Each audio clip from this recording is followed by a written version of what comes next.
بسم اللہ الرحمن الرحیم۔ فوت شدگان اور دنیا سے گزر چل جانے والے ہمارے اعزاء احباب، اقارب یا والدین،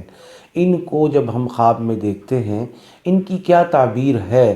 یہ ہمارے بہن بھائی، ہمارے دوست احباب، ہمارے بزرگ پوچھتے رہتے ہیں ہم سے۔ تو اس میں ایک تفصیل ہے چھوٹی سی، اگر ہم اس تفصیل کو سامنے رکھتے ہوئے اس کے مطابق اپنے اپنے معاملات کو خود سوچ لیں گے تو ہمیں بہت آسانی سے اس کی تعبیر سمجھ میں آ جائے گی۔ آپ نے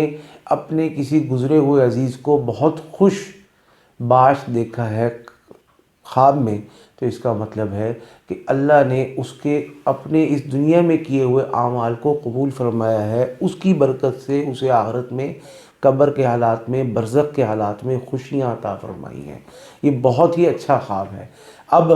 اس خوشی کو دوبالا کرنے کے لیے آپ کیا کر سکتے ہیں؟ آپ ان کے لیے کچھ پڑھ کے ایصال ثواب کریں۔ اور ویسے تو پڑھنے کے اعتبار سے میں یہ بات بہت عرصے سے کہتا ہوں کہ 3 دفعہ سورہ اخلاص کا معمول اپنے قریبی عزیزوں کے لیے رکھنا چاہیے، اور 3 دفعہ علیحدہ سے، بالخصوص علیحدہ سے کرنا چاہیے کہ یہ 3 دفعہ پڑھ کے میں نے اپنی والدہ کو بخشا ہے، اور یہ 3 دفعہ علیحدہ سے پڑھ کے میں نے اپنے والد کو بخشا ہے، یہ 3 دفعہ علیحدہ سے پڑھ کے اپنے استاد محترم کو، اپنے مرشد کو بخشا ہے۔ تو اس کا فائدہ یہ ہے کہ پورے ایک قرآن کا ثواب علیحدہ سے اور خصوصیت سے ان کی بارگاہ میں پیش ہو، اور جتنے تحفے تحائف آپ بھیجتے ہیں اتنے ہی ان کو خوشی، فرحت اور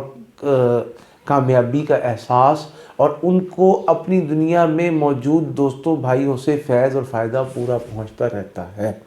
تو ایک بات تو یہ ہے، اگر ہم نے کسی مردہ کو دیکھا کہ وہ بہت پریشان ہے،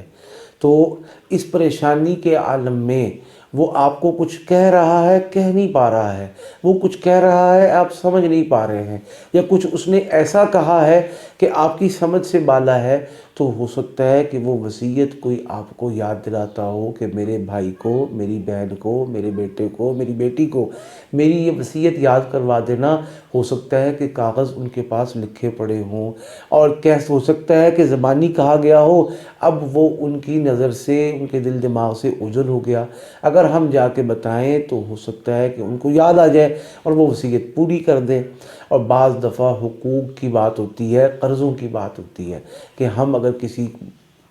کسی فوت شدہ کو پریشان دیکھ رہے ہیں تو حق ایسا ہے قرض کا جو معاف کرنے سے بغیر معاف نہیں ہوتا۔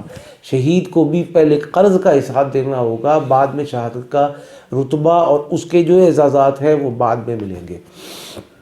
اسی طرح ہم نے کسی کو اچھے کپڑے پہنے دیکھا ہے تو اس کا مطلب ہے کہ وہ بہت خوش ہے۔ اس کے لیے ہمیں کچھ ایصال ثواب بھی کرتے رہنا چاہیے، تاکہ اس کے جو اعمال اس کو اجر پہنچا رہے ہیں وہ بھی پہنچائیں، اور کچھ حصہ ہمارا بھی ہو جائے۔ اور اگر ہم نے کسی کو بدحال کپڑوں میں دیکھا، میلے کپڑوں میں دیکھا، پھٹے پرانے کپڑوں میں دیکھا، اور وہ بیچارہ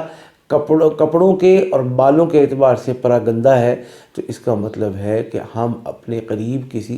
عزیز رشتہ دار کو، کسی غریب محتاج مسکین کو، کسی مزدور اور ضرورت مند کو کپڑے کا بندوبست کریں۔ کسی کو پیاسا دیکھا تو معلوم ہوا کہ اس کی پیاس اب بجھ سکتی ہے زندوں میں سے کسی کو پانی پلانے سے۔ کسی کو بھوکا دیکھا تو اب اس کی بھوک مٹ سکتی ہے۔ یہ اشارہ اس بات کا ہے کہ میں شاید زندگی میں بھوک پیاس کے اعتبار سے لوگوں کی ضرورتیں پوری نہیں کر سکا، آپ میری طرف سے اور آپ میرے ایصال ثواب کے لیے زندوں کو پانی بھی پلائیں، سبیل کا بھی بندوبست فرمائیں، نلکے کا بھی خیال رکھیں، اور جو کچھ لنگر، جو کچھ کھانا ہو سکتا ہے اس کا اہتمام ضرور کریں۔ جتنا ہو سکتا ہے ہم ایک بندے کو روٹی کھلا سکتے ہیں اور ایک کھلا سکتے ہیں ہم کھلائیں، ہم 2 کو کھلا سکتے ہیں 2 کو کھلائیں۔ اور حدیث پاک میں آتا ہے دائمی نجات، دائمی ثواب والا عمل، اور اللہ کی بارگاہ میں محبوب عمل وہ ہے جو اگرچہ تھوڑا ہو لیکن مستقل طور پر کیا جائے، تو اس کا اہتمام کیا جائے۔ اور سب سے اچھی شکل صورت یہ ہے کہ کسی مدرسے میں ایسا اہتمام ہو کہ ہم وہاں کے بچوں کا اور وہاں کے رہائشی بچوں کا جو قرآن اور قال اللہ قال رسول میں مصروف ہیں، ان کے کھانے اور کپڑے کا بندوبست کریں۔ اور اگر ہم نے کسی اپنے عزیز رشتہ دار کو دیکھا اس حالت میں کہ وہ بیچارہ بہت پریشان ہے، اور وہ پریشانی ایسی ہے کہ جس میں عذاب بھی شامل ہے۔ وہ پریشانی ایسی ہے کہ اس کی بے چینی ہم سے دیکھی نہیں جا رہی، اس سے تو برداشت ہونا بہت دور کی بات ہے۔ اس کے لیے ہم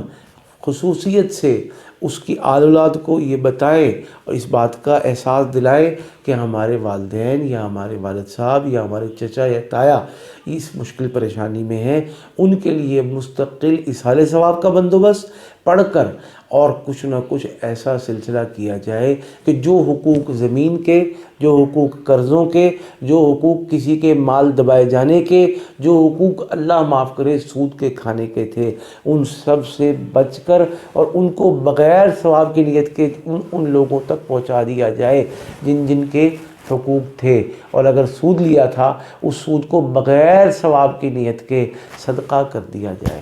تو یہ چیزیں ضروری ہیں، یہ چیزیں اہم ہیں، اور اگر ہم انشاءاللہ ان کا اہتمام کریں گے تو ہمارے فوت شدگان کو فائدہ ہوگا ہمارے ان اعمال سے۔ اور اگر صرف تعبیر کی بات ہو تو تعبیر میں تقریباً جو میرے ذہن میں تھی وہ عرض کر چکا ہوں، اور اگر کسی نے سبز کپڑوں میں دیکھا، سفید کپڑوں میں دیکھا، یہ بہت نیک بخت مردے کی علامت ہے، اس میت کی علامت ہے جس سے اللہ اور اللہ کا رسول راضی ہے۔ کالے کپڑوں میں دیکھا تو یہ بد میت یا بد روح ہے۔ مقصد یہ کہ اس کے کھاتے میں کوئی ایسے عمل ہیں جس کی وجہ سے اس کو کالے کپڑے اور غم والا لباس اور مصیبت والا لباس اور خوف والا لباس دیا گیا ہے۔ اس حوالے سے کچھ نہ کچھ صدقہ کیا جائے، اور مستقل اور دائمی طور سے کیا جائے، تاکہ آئندہ اللہ تعالیٰ ان کالے کپڑوں کو سبز اور سرخ اور سفید سے بدل دے۔ آمین۔